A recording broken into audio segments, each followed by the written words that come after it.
Hi everyone, today we're going to learn how to make this gorgeous card. This is using the new Gingham Wheel and the new Chalk Talk set. And there's a trick to this Gingham Wheel that I just wanted to share with you. And I'm also featuring a new ink color called Strawberry Slush. All the ink colors really make me hungry because we have pistachio pudding, Coastal Cabana, I think of being on the beach and having maybe a frozen daiquiri. We have baked brown sugar, which says nothing but baked cookies.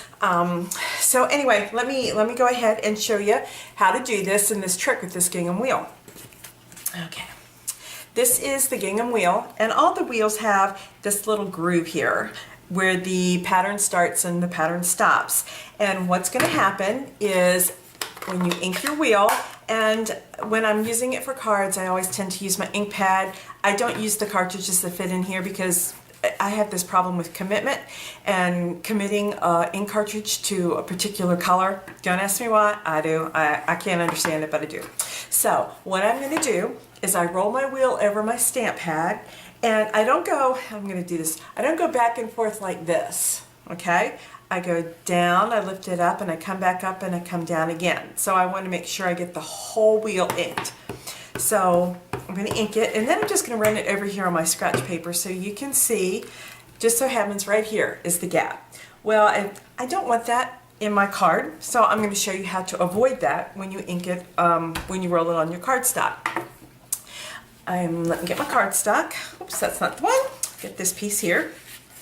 And I'm just going to line it up with my grid paper because that helps me get it straight.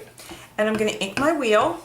And I'm doing that over here out in the background. So I've inked my wheel, and I want to get it straight, so I kind of just take a straight edge, and the edges of the boxes work really well for it. And I'm just going to line it up with the grid paper, and before I roll my image, I'm going to turn my wheel to make sure that that gap is right there in the top in the middle.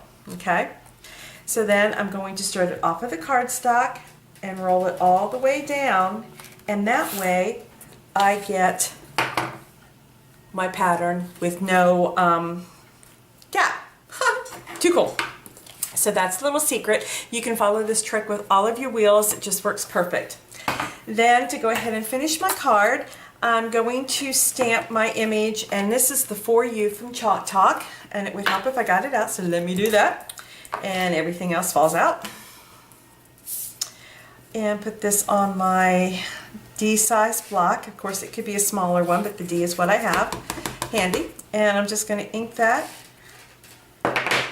And then I'm going to punch it out with the 1 3/8 punch, which fits perfectly around that image. Then I want to go ahead and I want to layer that on a scallop. So I'm going to take another piece of strawberry slush, and this is my large scallop punch. Oh, no, my scallop circle, it's not the large one because the large one's like really large, and I didn't want that one. And I'm going to go ahead and mount my For You.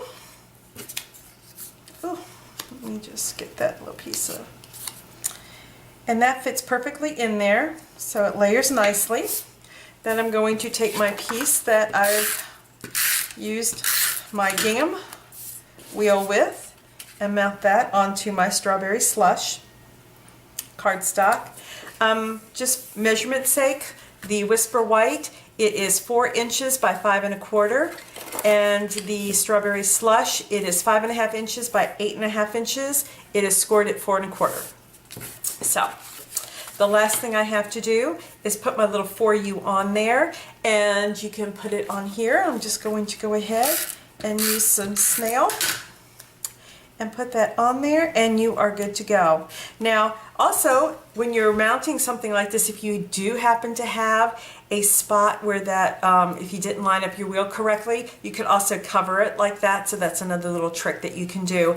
But that's how it is. So, blah, blah, blah, I'll spit it out. That's how easy it is to use the wheels and the Gingham Wheel, and it's a lot of fun, and I hope you enjoyed some of the tips that you learned today. Thanks so much for tuning in to Let's Stamp with Phyllis.